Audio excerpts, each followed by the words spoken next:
프롤로그 악마의 일기장. 10년. 정확히 10년 하고도 3개월 2일째 되는 오늘, 나는 처음으로 2층에 올라갔다. 휠체어를 끌고 계단을 올라가는 건 당연히 불가능했다.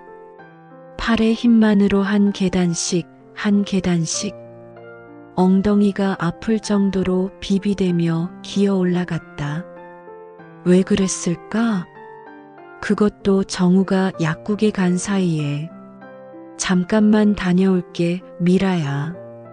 그의 다정한 목소리가 아직도 귓가에 맴돈다. 하지만 뭔가가 이상했다. 그의 눈빛이, 아니, 정확히는 그의 뒷모습이. 현관문을 나서며 돌아본 그 눈빛에서 뭔가 차가운 것을 느꼈달까. 10년 동안 한 번도 본 적 없는 표정이었다. 그래서 나는 2층으로 올라갔다. 10년 만에 처음으로. 서재 문을 열었을 때의 그 먼지 냄새. 오랫동안 사람이 드나들지 않은 공간 특유의 묵은 공기. 하지만 책상만은 달랐다. 깨끗했다. 너무나 깨끗했다. 마치 누군가 매일 그곳에 앉아 무언가를 하고 있다는 듯이. 그리고 서랍. 잠겨 있을 줄 알았던 서랍이 열려 있었다. 그 안에서 나는 그것을 발견했다. 검은 가죽으로 된 두꺼운 노트. 일기장이었다. 정우의 일기장. 첫 페이지를 펼쳤을 때, 그때의 기분을 어떻게 설명해야 할까? 마치 얼음물에 온몸이 잠기는 것 같았다. 아니, 그것보다 더 끔찍한 느낌. 마치 내가 10년 동안 살아온 세상 전체가 한순간에 무너져 내리는 것 같은. 2014년 4월 15일. 오늘 미라에게 보험 이야기를 꺼냈다. 생명보험 2억. 그녀는 의심 없이 고개를 끄덕였다. 역시 바보 같은 여자다. 하지만 그 순진함이 내 계획에는 완벽하다. 이제 6개월만 더 기다리면 된다. 6개월 후면. 그녀는 손이 떨렸다. 아니, 온몸이 떨렸다. 그 글씨가 분명히 정우의 것이었는데도 도저히 믿을 수가 없었다. 6개월 후? 2014년 10월. 그때가 바로 내가 사고를 당한 날이었다. 두 번째 페이지. 2014년 4월 28일. 미라가 보험에 가입했다. 2억 원. 이제 모든 준비가 끝났다. 계단에서 떨어뜨리는 것보다는 좀 더 자연스러운 방법이 좋겠다. 사납게 가을 등반. 그때가 기회다. 완전 범죄. 아무도 의심하지 않을 완전한 사고.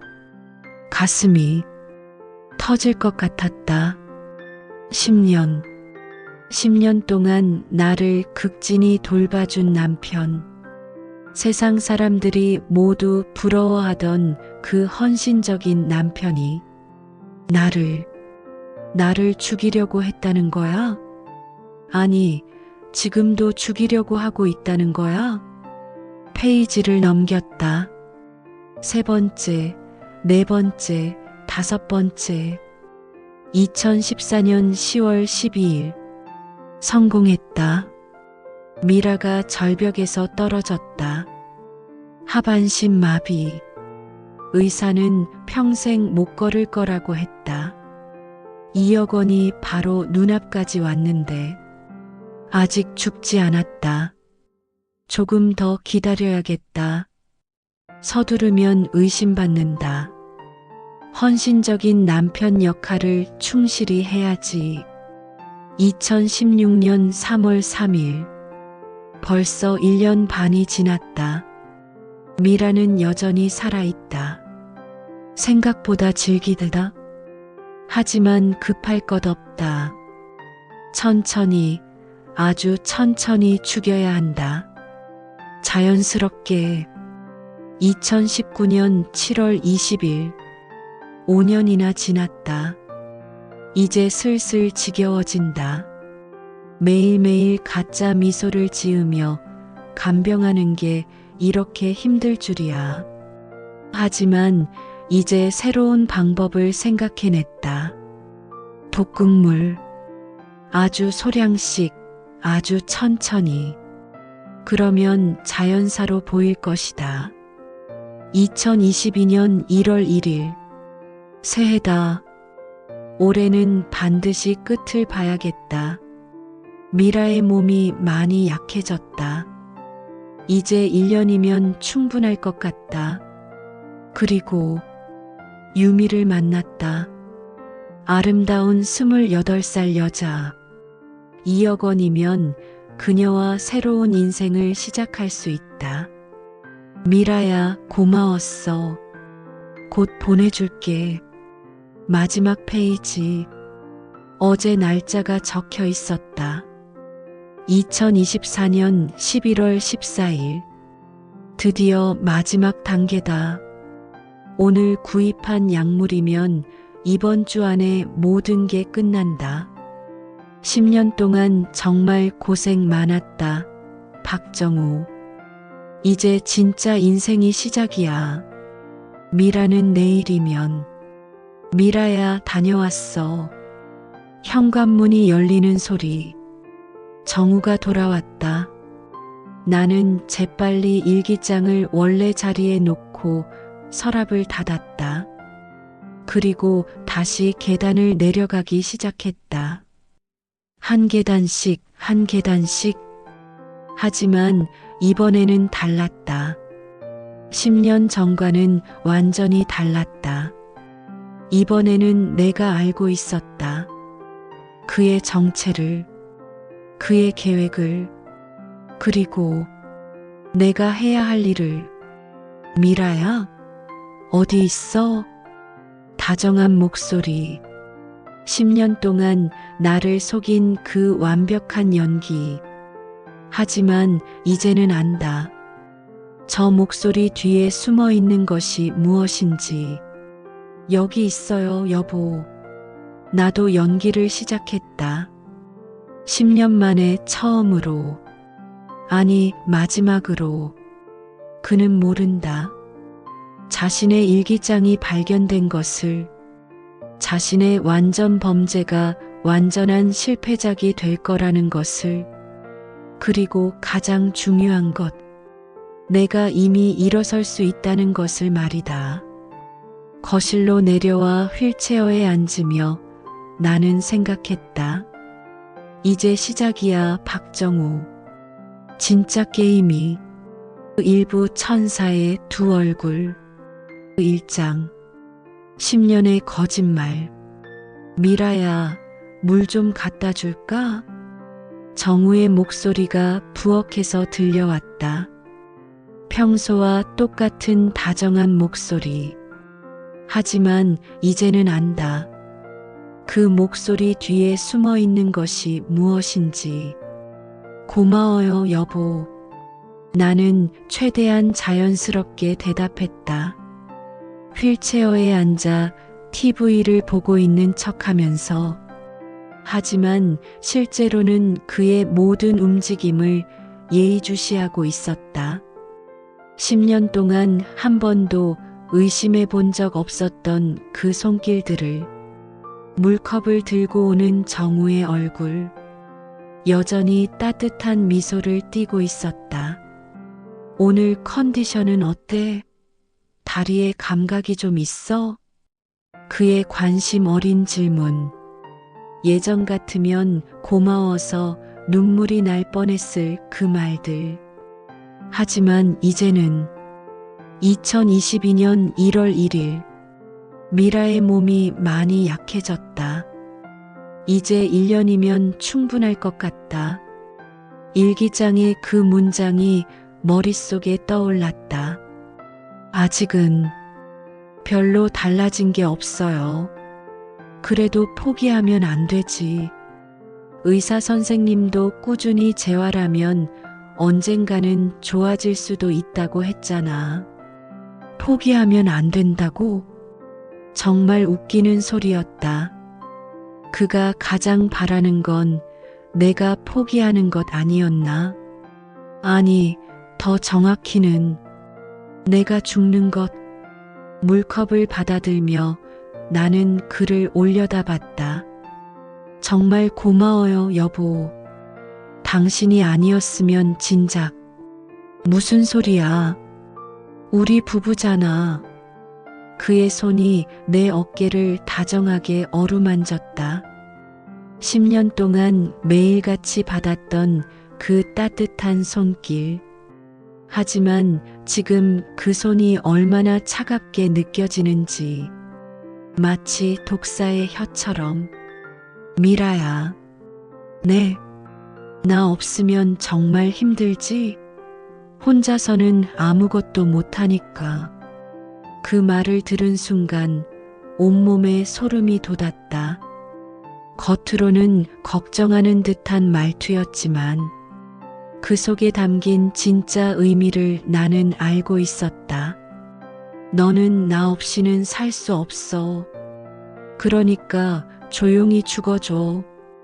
그러게요. 당신이 없으면 전 정말. 나는 일부러 목소리를 떨어뜨렸다. 마치 절망에 빠진 것처럼. 그러자 그의 눈에 아주 잠깐 만족스러운 빛이 스쳤다. 너무 빨라서 놓칠 뻔했지만 나는 그것을 놓치지 않았다.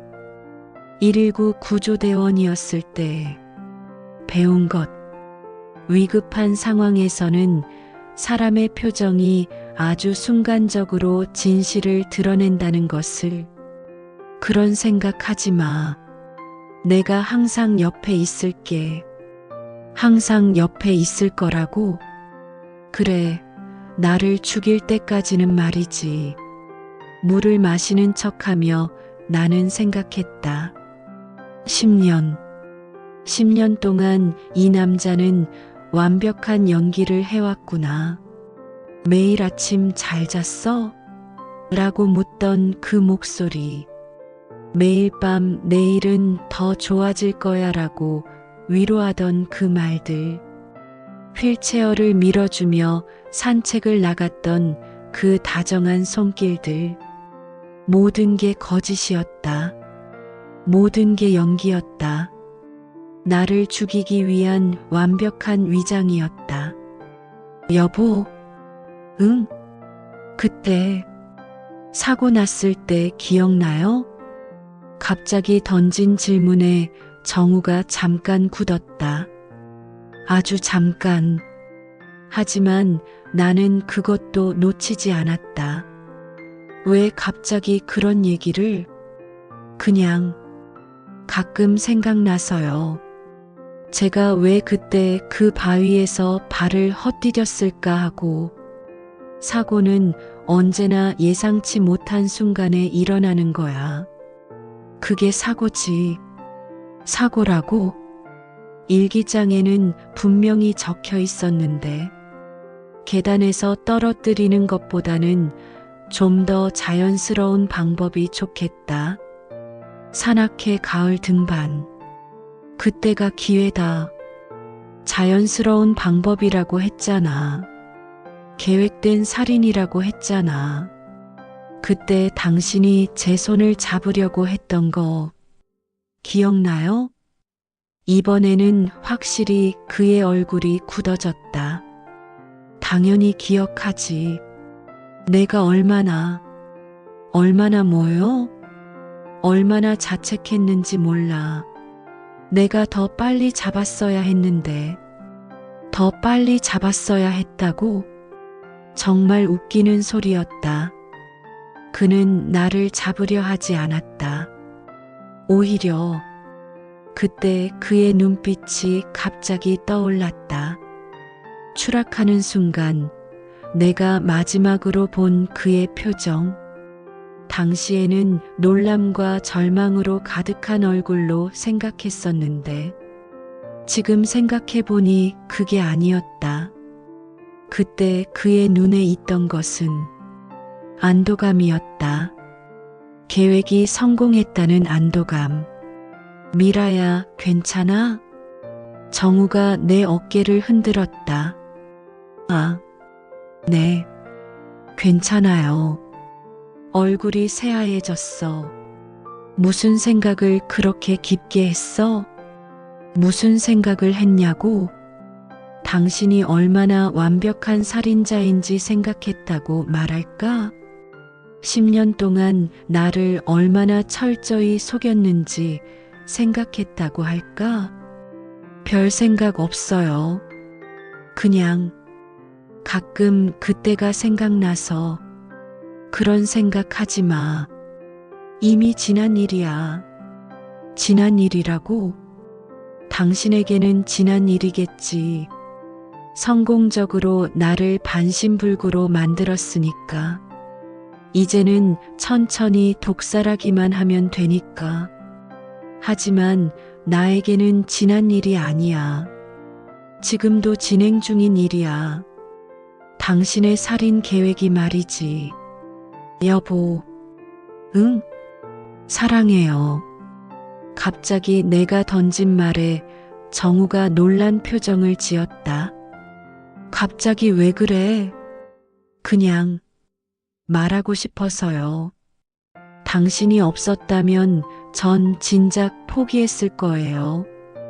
그의 얼굴에 다시 그 만족스러운 미소가 떠올랐다. 나도 사랑해, 미라야. 사랑한다고? 10년 동안 죽이려고 했던 사람을 사랑한다고?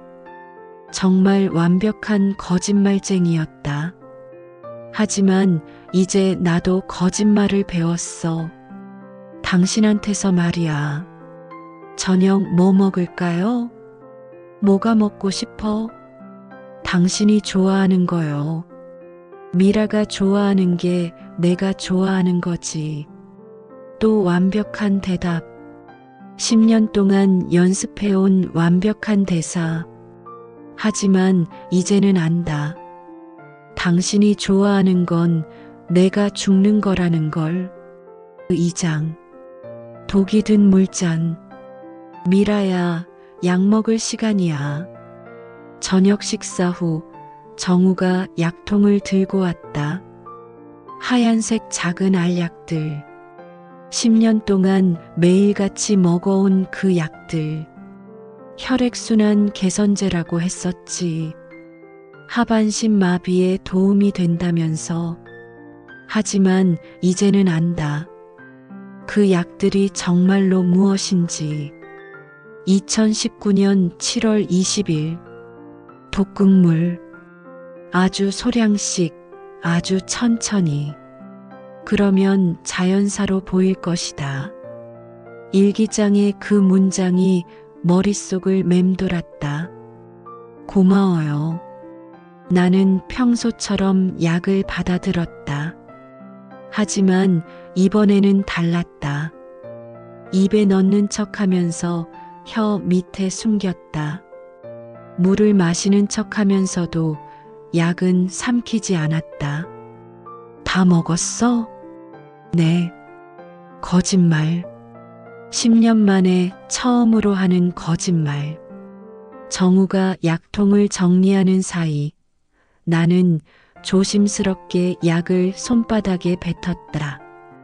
그리고 휠체어 쿠션 아래쪽에 숨겼다. 오늘 컨디션이 좀 안 좋아 보이네. 괜찮아?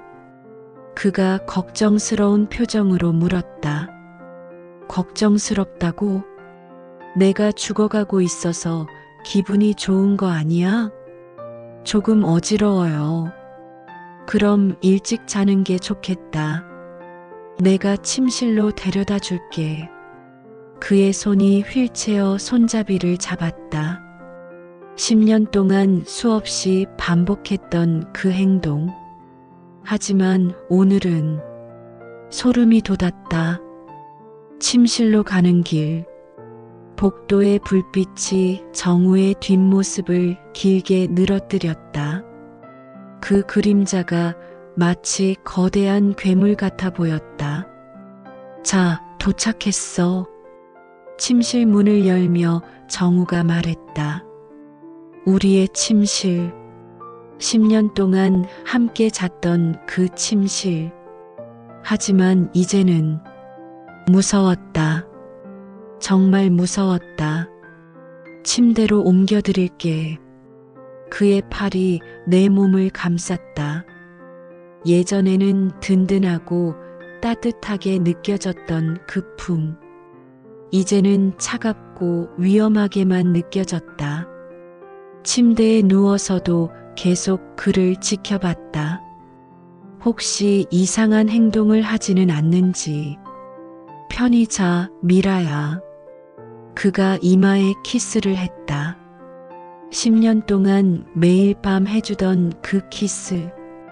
하지만 오늘은 정말로 역겨웠다. 어떻게 이럴 수 있지? 어떻게 죽이려는 사람에게 키스를 할 수 있지?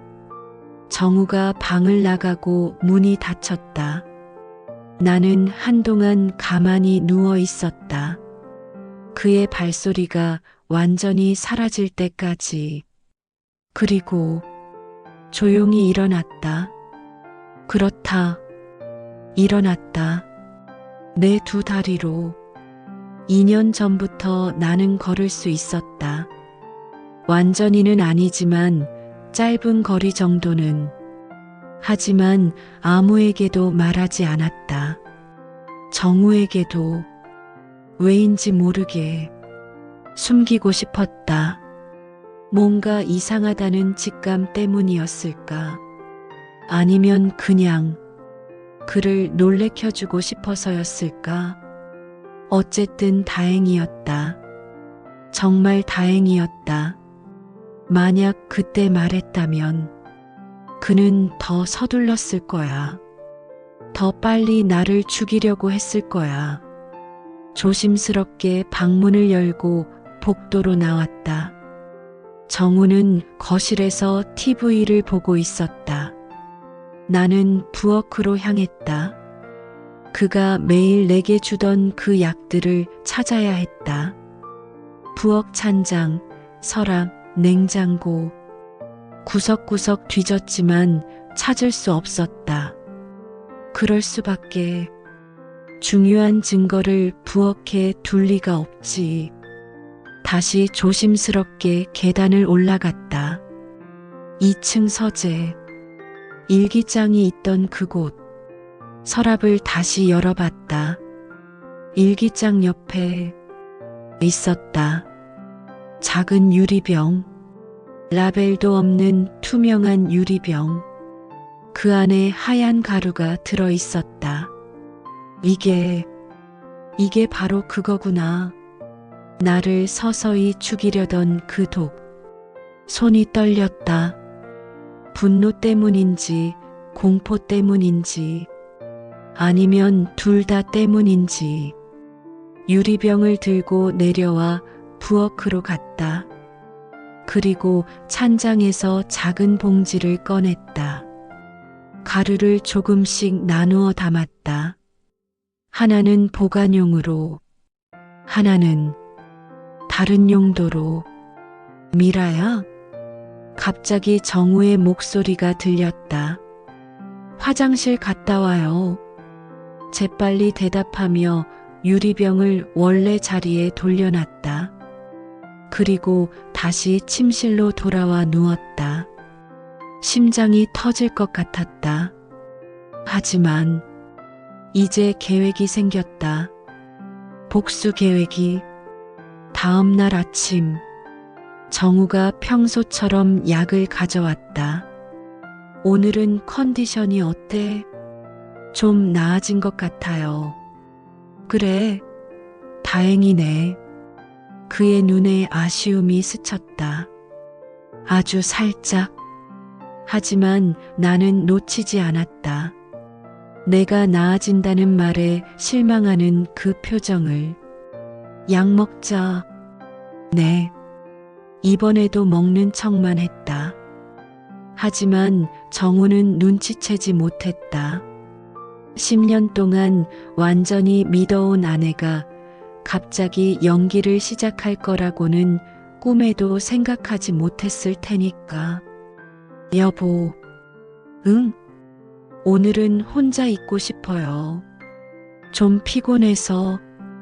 그래, 그럼 푹 쉬어. 나는 밖에 나갔다 올게. 완벽했다. 그가 나가자마자 나는 전화기를 들었다. 그리고 한 번으로 전화를 걸었다. 10년 동안 연락하지 않았던 그 번호로. 여보세요? 강수진 대원. 아니, 강 반장님이죠? 이 목소리. 미라야? 네, 맞아요. 세상에, 얼마만이야? 어떻게 지냈어? 반장님, 급한 일이 있어서 전화했어요. 혹시 만날 수 있을까요? 물론이지. 언제든지. 무슨 일인데? 전화로는 어려워요. 집으로 와주실 수 있나요? 지금? 네, 지금. 알았어. 주소만 보내줘. 전화를 끊은 후 나는 창밖을 바라봤다. 정우가 차를 타고 나가는 모습이 보였다. 이제 시작이야. 진짜 복수가. 당신이 10년 동안 나에게 한 짓을 그대로 돌려줄 시간이. 하지만 당신과는 다르게 나는 천천히 하지 않을 거야. 아주 빠르고 아주 확실하게. 그리고 당신이 절대 예상하지 못할 방식으로. 강수진 반장이 올 때까지 약 30분. 그 시간 동안 나는 모든 걸 정리했다. 증거들을, 계획을, 그리고 각오를. 2부 반격의 서막. 3장. 우리 편. 미라야. 강수진이 현관문을 열고 들어서자마자 내 이름을 불렀다. 10년 만에 보는 그의 얼굴. 여전히 구릿빛 피부에 단단한 체격. 119 구조대원 특유의 믿음직한 인상. 수진 오빠. 목이 메었다. 정말 오랜만이었다. 10년 전 내가 사고를 당한 후 한 번도 연락하지 않았던 동료. 아니, 정확히는 연락할 수 없었던 동료. 정우가 막았으니까. 아내가 예민해서 예전 직장 사람들과는 연락을 끊고 싶어 한다면서. 그때는 정말로 내가 그런 줄 알았다. 하지만 이제 안다. 정우가 왜 내 과거를 차단하려 했는지. 많이 힘들었지?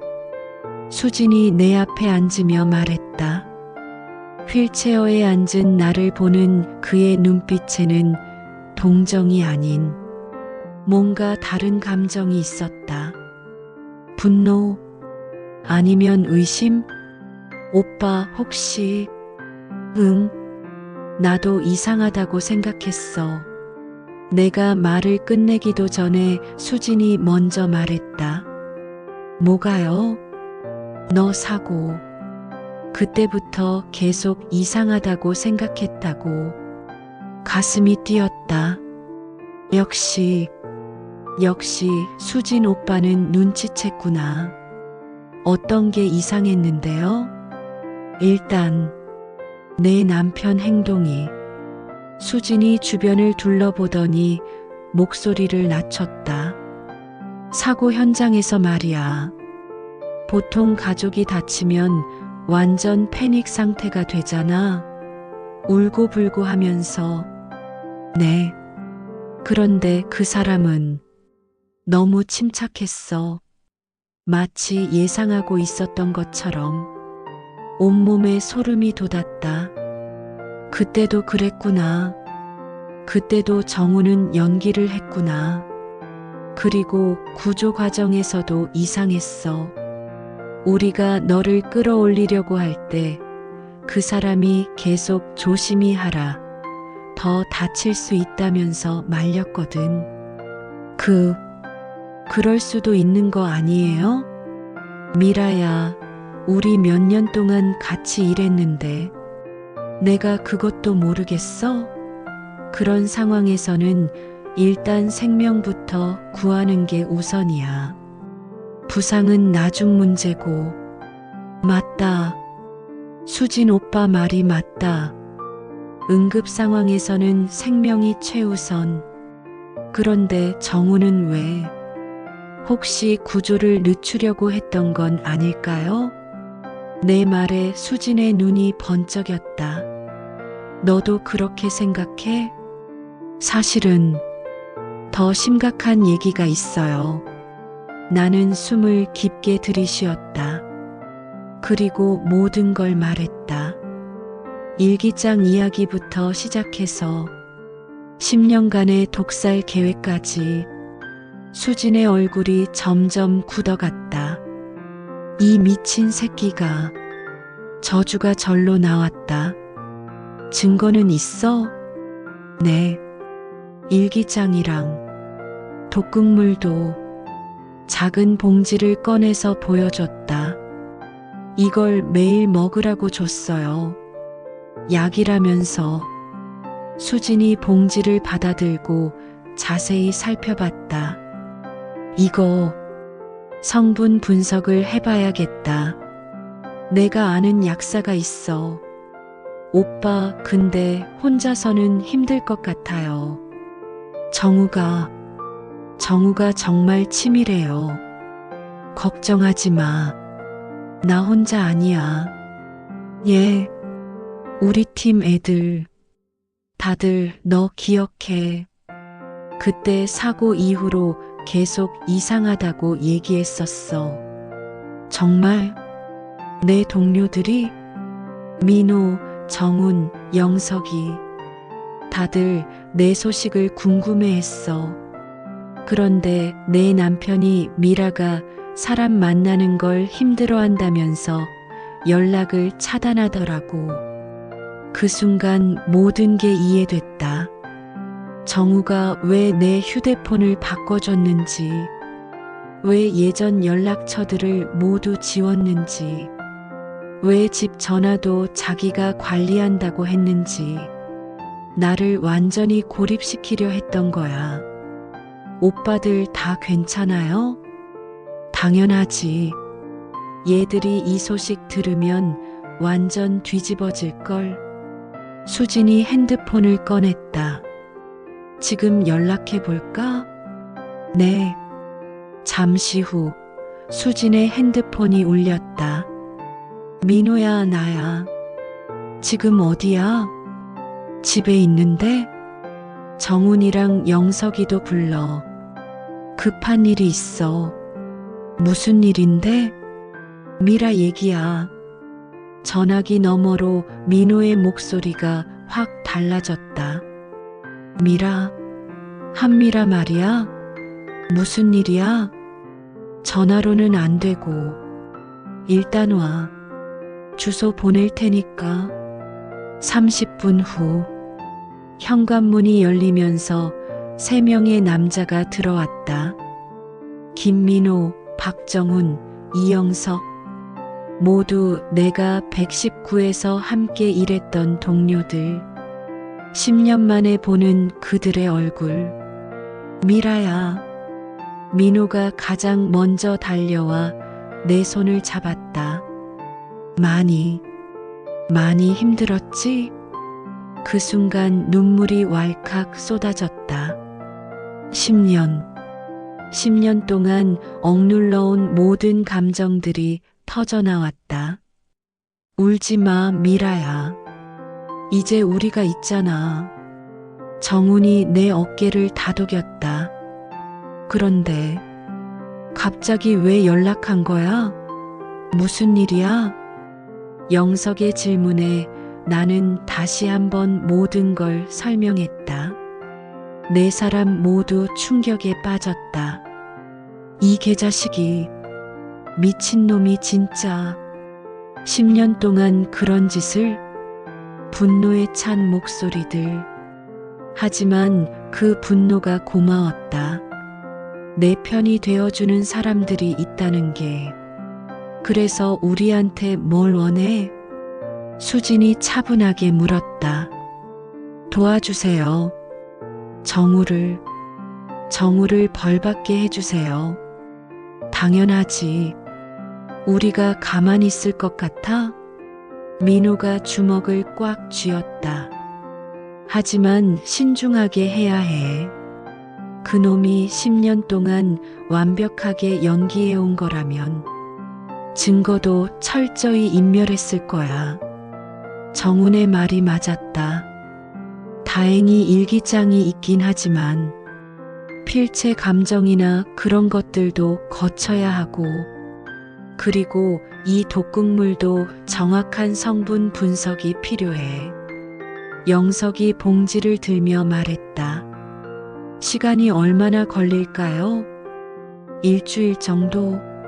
내가 아는 사람들한테 부탁해서 빠르게 해볼게. 수진이 말했다. 그런데 미라야, 그 사이에 위험하지 않을까? 그놈이 또 다른 짓을 할 수도 있어. 맞다. 정우는 매일 나에게 독을 먹이려 할 것이다. 그리고 나는 계속 연기를 해야 한다. 아무것도 모르는 척. 괜찮아요. 이제 조심할 수 있어요. 약도 안 먹을 거고. 하지만 혼자서는 위험해. 우리 중에 한 명씩 돌아가면서 지켜볼까? 안 돼요. 정우가 눈치챌 수 있어요. 잠깐 생각하다가 아이디어가 떠올랐다. 오빠들 혹시 CCTV 같은 거 설치할 수 있어요? CCTV? 네. 정우가 평소에 어떻게 행동하는지 녹화하는 거예요. 그러면 증거가 될 수도 있고. 좋은 생각이야. 수진이 무릎을 쳤다. 소형 카메라들로 집 안 곳곳에, 특히 부엌이랑 침실. 하지만 들키면 큰일이잖아. 들키지 않게 해야지. 우리가 전문가 아니야? 그렇다. 이들은 모두 구조 전문가들이었다. 위험한 상황에서도 침착하게 대처하는 법을 아는 사람들. 언제 설치할까? 내일. 그놈이 나간 사이에. 미라야, 너는 그때까지 최대한 자연스럽게 행동해. 절대 들키면 안 돼. 네. 그리고 혹시 위급한 일이 생기면 바로 연락해. 24시간 대기하고 있을 테니까. 민호가 새 휴대폰을 꺼냈다. 이것 써. 내 남편이 모르는 번호야. 핸드폰을 받으며 나는 가슴이 벅찼다. 10년 동안 혼자였다. 정말 혼자였다. 하지만 이제는 아니다. 내 편이 있다. 나를 믿어주고 도와주려는 사람들이. 고마워요, 정말. 고맙긴 뭘. 우리끼리잖아. 영석이 웃으며 말했다. 미라야, 조금만 더 참아. 곧 끝날 거야. 네. 그들이 돌아간 후 나는 오랜만에 희망이라는 걸 느꼈다. 10년 동안 잃어버렸던 그 감정을.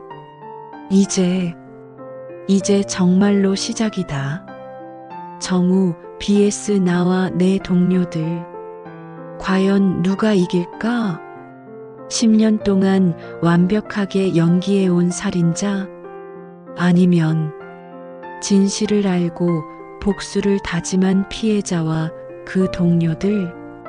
4장 마지막 연기. 다녀왔어, 미라야. 정우가 돌아왔다. 약 2시간 만이었다. 그 사이에 나는 많은 것을 준비했다. 어디 다녀오셨어요? 은행 좀 갔다 왔어. 보험 관련해서. 보험? 갑자기 심장이 뛰었다. 혹시 내 생명보험 말인가? 무슨 보험이요? 아, 별거 아니야. 그냥 확인할 게 있어서. 별거 아니라고? 내 목숨이 걸린 일인데? 하지만 아무렇지 않은 척 했다. 그러세요. 저는 오늘 컨디션이 좀 좋아요. 정말? 그럼 다행이네. 그의 표정에 실망이 스쳤다. 역시 내가 좋아지는 게 싫은 거야. 약 먹을 시간이네. 또 그 약. 하지만 이제 무섭지 않다. 내 편이 있으니까. 네. 약을 받아들었다. 그리고 또다시 먹는 척만 했다. 정우는 여전히 눈치채지 못했다. 미라야. 네. 요즘 좀 이상해. 깜짝 놀랐다. 혹시 들켰나? 뭐가 이상해요? 예전보다 밝아진 것 같아. 밝아졌다고? 아, 그럴 수도 있겠다. 희망이 생겼으니까. 기분이 좋아져서 그런가 봐요. 무슨 기분 좋은 일이 있었어? 그냥 당신이 있어서요. 완벽한 대답. 10년 동안 해온 그런 대답. 하지만 이제는 역겨웠다. 정말 역겨웠다. 나도 미라가 있어서 행복해. 거짓말. 완벽한 거짓말. 내가 죽어야 행복할 텐데. 여보, 오늘 밤에 뭔가 특별한 걸 해볼까요? 갑자기 정우가 말했다. 특별한 거요? 와인이라도 한잔하면서. 와인? 갑자기 왜? 뭔가 수상했다. 갑자기 왜요? 평소에 술 안 마시잖아요. 그냥 기념일도 아니고 그런데 가끔은 로맨틱하게 지내보자. 로맨틱? 나를 죽이려는 사람이 로맨틱하자고? 정말 소름 돋는 소리였다. 하지만 뭔가 계획이 있는 것 같다. 와인에 뭔가 탈 생각인가? 좋아요. 일단 그런 척했다. 그럼 내가 와인 사러 나갔다 올게. 네. 정우가 또 나갔다. 그러자 나는 재빨리 새 핸드폰을 꺼냈다. 수진에게 문자를 보냈다. 급해요. 정우가 와인 사자고 해요. 뭔가 이상해요. 바로 답장이 왔다. 알았어. 지금 가는 중이야. 절대 그 와인 마시지 마. 30분 후 정우가 돌아왔다. 비싼 와인 한 병을 들고 이걸로 골랐어. 괜찮지? 네, 좋아요. 하지만 마음속으로는 계속 생각했다. 저 와인에 뭘 탈 건가? 독극물? 수면제? 아니면 더 강한 거? 자, 잔 내가 따라줄게. 정우가 와인을 따르기 시작했다. 나는 그의 손을 유심히 지켜봤다. 혹시 이상한 걸 넣지는 않나? 하지만 아무것도 보이지 않았다. 그냥 평범하게 와인만 따랐다. 어라? 혹시 내가 너무 예민하게 반응한 건가? 아니면 이미 와인병에 뭔가 들어있는 건가? 자, 건배. 정우가 잔을 들었다. 나도 따라서 잔을 들었다. 하지만 입에 대지는 않았다. 뭐 하나? 빨리 마셔. 향부터 맡아볼게요. 와인 잔을 코에 가져다 댔다. 그런데 뭔가 이상한 냄새가 났다. 와인 냄새가 아닌 다른 냄새. 달콤하면서도 쓴맛이 날 것 같은. 역시 뭔가 탔구나. 미라야, 왜 안 마셔? 정우가 재촉했다. 그의 눈에 초조함이 보였다. 금방 마실게요. 하지만 마실 생각은 없었다. 절대로. 나부터 마실게. 정우가 자신의 잔을 들이켰다. 자기 것도 마셔? 그럼 자기 잔에는 아무것도 안 탄 건가? 아니면 해독제라도 미리 먹은 건가? 자, 이제 너 차례야. 다시 재촉했다. 이번에는 좀 더 강하게. 네. 잔을 입에 가져다 댔다. 하지만 그 순간 똑똑똑 현관문을 두드리는 소리. 누구지? 정우가 당황했다. 모르겠어요. 이 시간에 누가? 똑똑똑똑 더 급하게 두드렸다. 잠깐만. 정우가 현관으로 갔다. 그 사이에 나는 재빨리 와인을 화분에 부었다. 그리고 다시 자리에 앉았다. 누구세요? 정우의 목소리. 택배입니다. 수진의 목소리였다. 목소리를 변조한 것 같았지만 분명히 수진이었다. 택배? 이 시간에? 급송이라서요. 받으실 분 한미라님 맞으시죠? 아, 네. 잠깐만요. 정우가 돌아왔다. 미라야, 너한테 택배 왔대. 저한테요? 뭘 시킨 적이 없는데. 모르겠다. 일단 받자. 정우가 문을 열었다. 안녕하세요. 한미라님께 택배. 네, 여기 사인해주세요. 수진이 들어오면서 나와 눈을 맞췄다. 그리고 아주 작게 고개를 끄덕였다. 알았다는 신호. 여보, 뭔지 열어봐요. 응. 정우가 택배 상자를 열었다. 그 안에는 건강식품이 들어있었다. 뭐야, 이거? 모르겠는데. 수진이 빠르게 상황을 파악했다. 거실 테이블 위에 와인 잔들을, 그리고 내 잔이 거의 비어 있는 것을. 깜짝 놀란 표정을 지었지만 들키지 않게 했다. 그럼 전 이만. 네, 수고하셨습니다. 정우가 문을 닫았다. 수진이 나가면서 마지막으로 나를 봤다. 걱정스러운 눈빛이었다. 이상한 택배네. 정우가 중얼거렸다. 그러게요. 그런데 와인은 다 마셨네? 내 잔을 보며 물었다. 네, 맛있었어요. 거짓말. 한 방울도 마시지 않았는데. 그래, 다행이다. 정우의 얼굴에 안도의 표정이 떠올랐다. 그 순간 확신했다.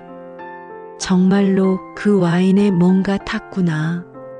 나를 죽이려고. 미라야, 이제 잘까? 갑자기 졸려지네. 네. 침실로 들어가면서 생각했다. 오늘이 내 마지막 밤이 될 뻔했구나.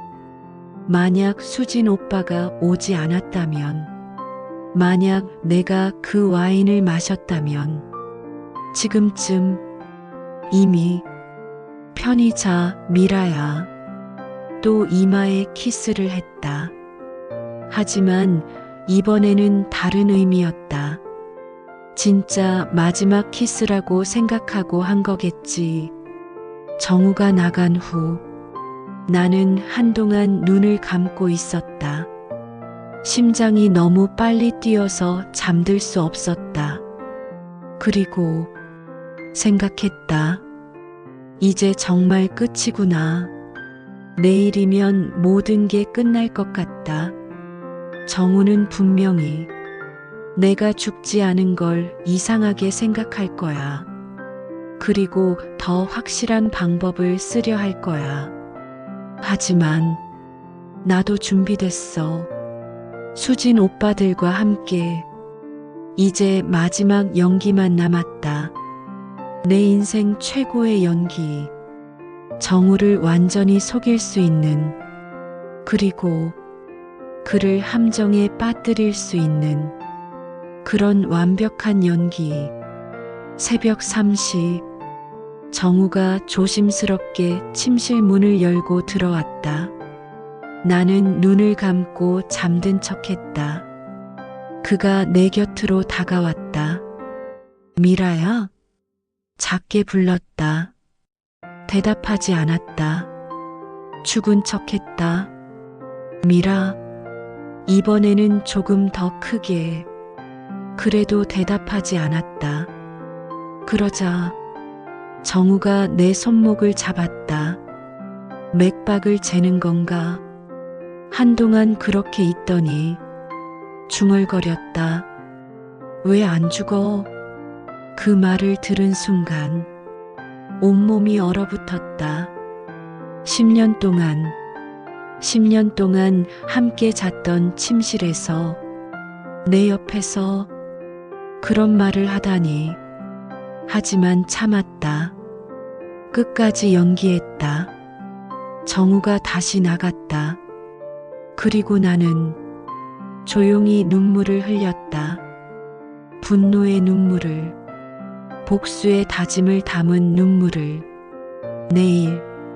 내일이면 모든 게 끝난다. 정말로. 3부 심판의 날. 5장. 내 재판에 걸어가려고. 미라야, 일어나.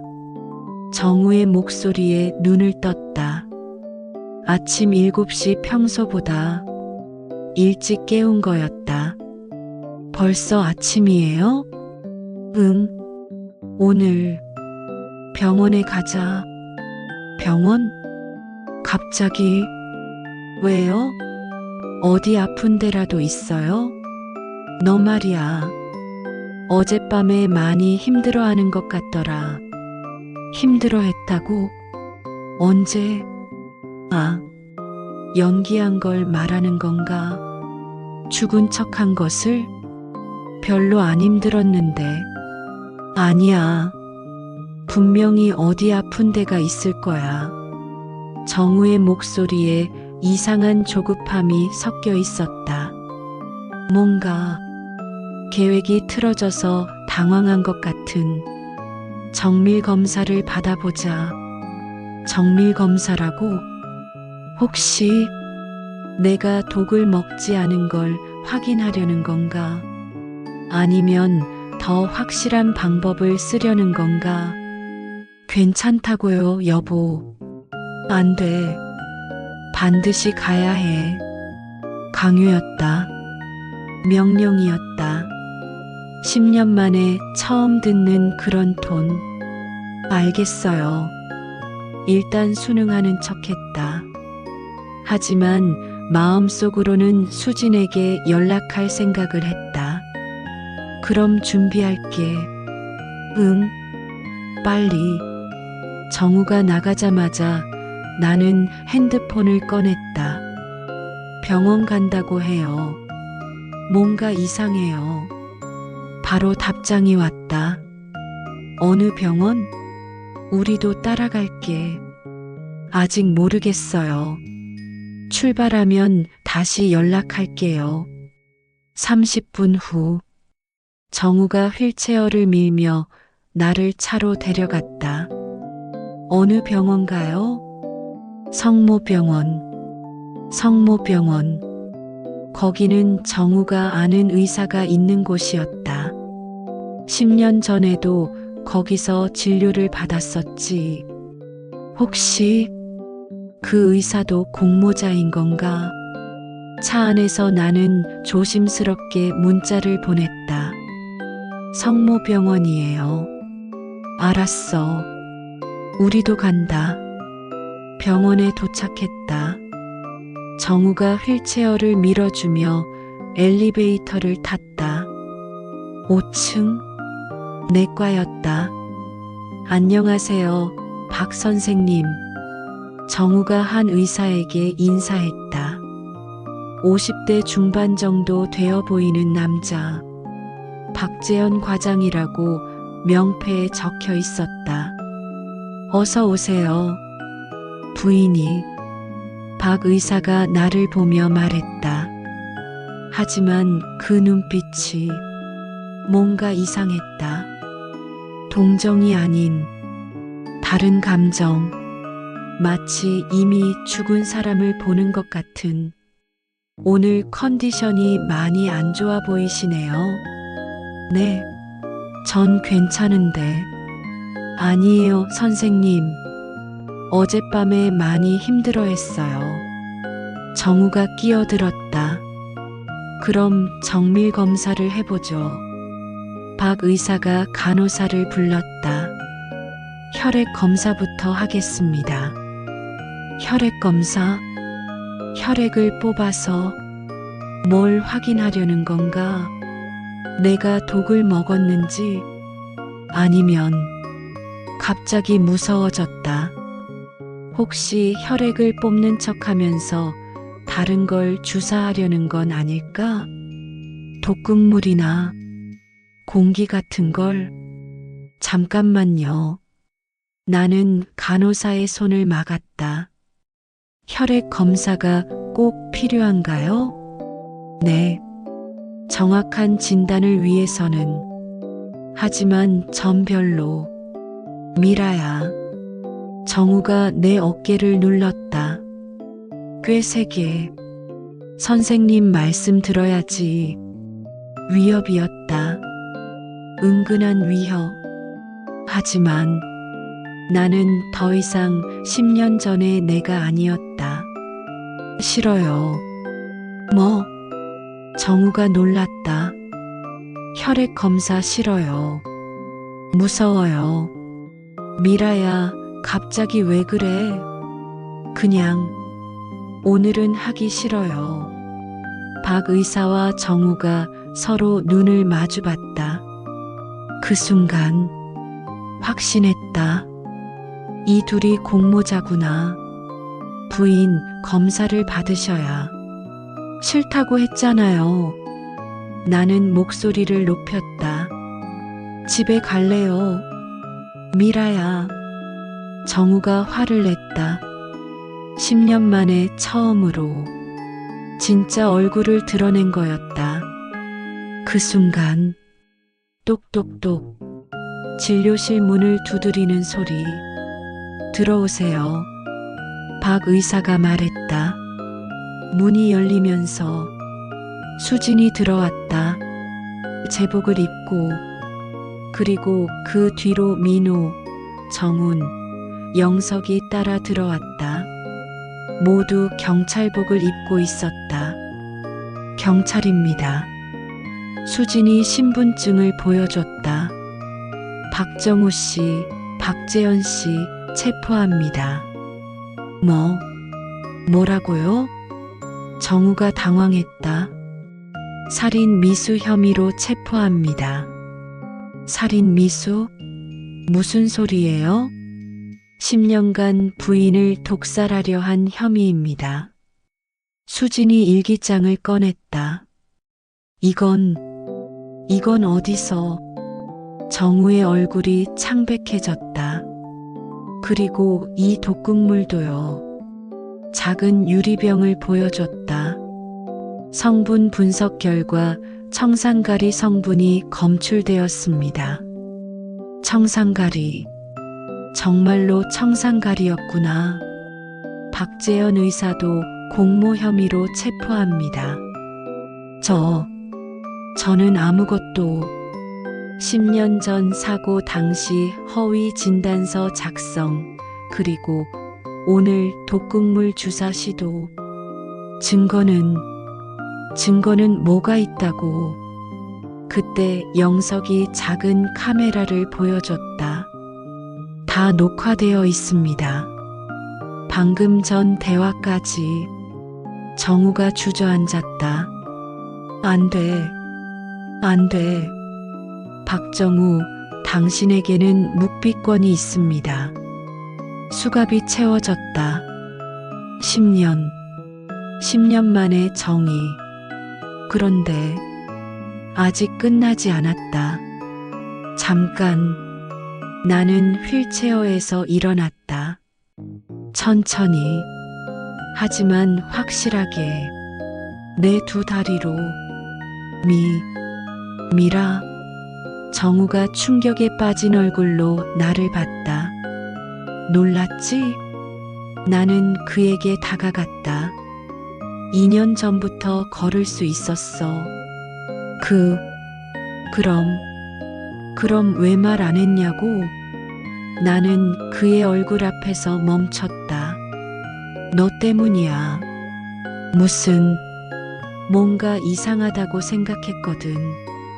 너라는 인간이. 정우의 눈에서 모든 연기가 사라졌다. 이제 진짜 얼굴이 드러났다. 추악하고 비열한 그 진짜 얼굴이. 10년 동안 정말 고생했다, 박정우. 나는 그의 귀에 속삭였다. 매일매일 연기하느라. 미라, 내가 사과는 법정에서 해. 나는 돌아서서 수진에게 말했다. 이제 끝났나요? 응, 이제 끝났어. 수진이 웃으며 말했다. 정말 고생 많았다, 미라야. 그 순간 10년간 쌓였던 모든 감정이 터져나왔다. 분노, 배신감, 절망, 그리고 해방감. 고마워요, 정말. 눈물이 왈칵 쏟아졌다. 하지만 이번에는 슬픔의 눈물이 아니었다. 기쁨의 눈물이었다. 자유의 눈물이었다. 정우와 박 의사가 끌려나갔다. 복도에서 정우가 마지막으로 돌아봤다. 미라, 나는 정말 사랑했어. 마지막까지도 거짓말, 마지막까지도 연기. 나는 웃었다. 차가운 웃음을. 나도 사랑했어. 잠깐 정우의 얼굴에 희망이 떠올랐다. 10년 전까지는 그 희망이 절망으로 바뀌었다. 이제 진짜 안녕. 엘리베이터 문이 닫혔다. 그리고 모든 게 끝났다. 10년간의 악몽이, 10년간의 거짓이, 10년간의 지옥이. 미라야. 수진이 내 어깨에 손을 얹었다. 이제 정말 자유야. 네. 나는 창밖을 바라봤다. 맑은 가을 하늘이 보였다. 10년 만에 이렇게 아름답게 보이는 하늘. 집에 갈까? 아니요. 나는 고개를 저었다. 어디로? 걸어가고 싶어요. 어디든? 네, 어디든. 나는 병원 로비로 걸어 나갔다. 내 두 다리로. 당당하게. 자유롭게. 10년 만에 처음으로. 그리고 진짜 처음으로. 정말로 살아있다는 느낌이 들었다. 밖으로 나서자 바람이 불었다. 시원하고 상쾌한 가을바람. 그 바람을 맞으며 나는 생각했다. 이제 새로운 시작이야. 진짜 내 인생의 시작이.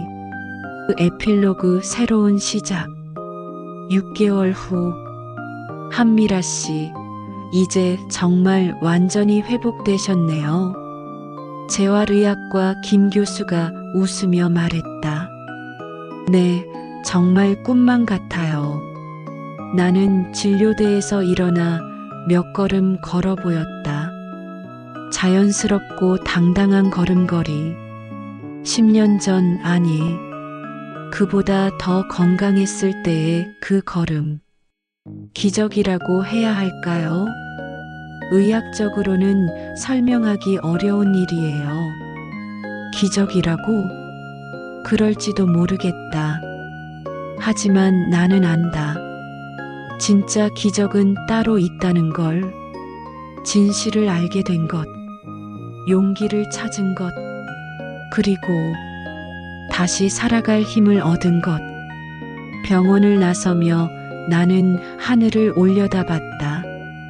5월의 푸른 하늘. 따뜻한 봄바람이 볼을 스쳤다. 미라야. 뒤에서 부르는 목소리. 돌아보니 수진이 달려오고 있었다. 오빠, 왜 여기 왔어요? 검진 끝났어? 결과 어때? 완전히 나았대요. 정말 잘 됐다. 수진이 내 손을 잡으며 기뻐했다. 6개월 동안 정말 많은 일들이 있었다. 재판, 언론 보도, 그리고 새로운 인생 준비. 그런데 판결은 언제 나와? 다음 주 금요일이요. 박정우의 재판. 살인, 미수, 사기, 위조 등 여러 죄목으로 기소되었다. 박재현 의사도 마찬가지. 무거운 형량이 나올 거야. 그렇겠죠. 사실 이제는 그것도 중요하지 않았다. 정우가 어떤 형을 받든 중요한 건 내가 살아있다는 것, 그리고 자유롭다는 것. 미라야, 점심 먹을까? 네, 좋아요. 우리는 함께 카페로 갔다. 햇살이 비치는 창가 자리에 앉았다. 오빠, 정말 고마워요. 또 그런 소리야? 우리끼리 뭘? 아니에요. 정말 고맙다는 말 꼭 해야겠어요. 만약 그때 수진 오빠가 없었다면? 만약 동료들이 도와주지 않았다면? 나는 아마 정말로 죽었을 것이다. 10년 동안 서서히 독살당하면서. 그런데 이제 뭐 할 거야? 글쎄요. 정말 좋은 질문이었다. 뭘 할까? 52살. 인생의 반을 넘긴 나이지만 이제 시작이라는 생각이 들었다. 진짜 내 인생의 시작. 119로 돌아올 생각은 없어? 나이가 좀. 무슨 소리야? 아직 젊어. 경험도 있고. 그럴까? 다시 구조대원으로 사람들을 구하는 일을. 뭔가 좋은 것 같았다. 죽음에서 생명을 구하는 일. 내가 겪은 일을 생각하면 더욱 의미 있을 것 같았다. 생각해 볼게요. 급하게 결정할 일은 아니니까. 커피를 마시며 창밖을 바라봤다. 사람들이 바쁘게 오가고 있었다. 각자의 삶을 살아가는 사람들. 그 모든 사람들이 소중해 보였다. 살아있다는 것 자체가 얼마나 소중한지 아는 나에게는 미라야, 네, 정말 대단하다. 뭐가요? 10년 동안 어떻게 버텼어? 어떻게 버텼을까? 정말 어떻게 버텼을까? 잘 모르겠어요. 그냥 살고 싶었던 것 같아요. 그래, 그거야. 살고 싶다는 의지. 살고 싶다는 의지. 그것이 나를 지켜준 건가? 아마도 절망적인 상황에서도 포기하지 않았던 그 마음이.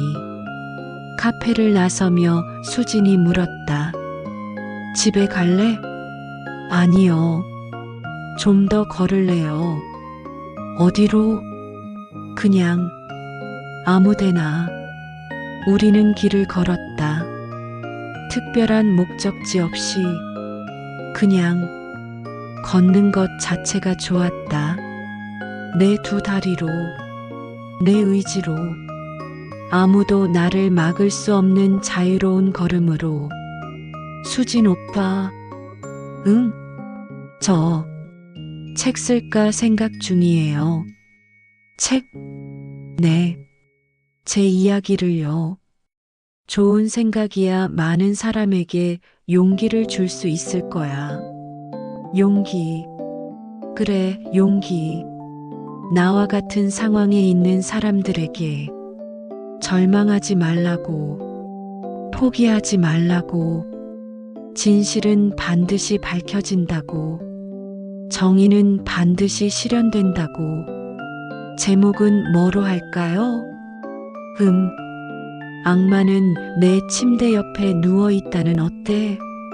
나는 웃었다. 완벽한 제목이네요. 해가 저물어가고 있었다. 붉은 노을이 하늘을 물들이고 있었다. 아름다웠다. 정말 아름다웠다. 10년 동안 이런 석양을 제대로 본 적이 있었을까? 휠체어에 앉아서 창문 너머로 본 적은 있었지만 이렇게 자유롭게 서서 바라본 적은. 미라야, 이제 진짜 괜찮지? 네, 이제 정말 괜찮아요. 그리고 나는 걸어갔다.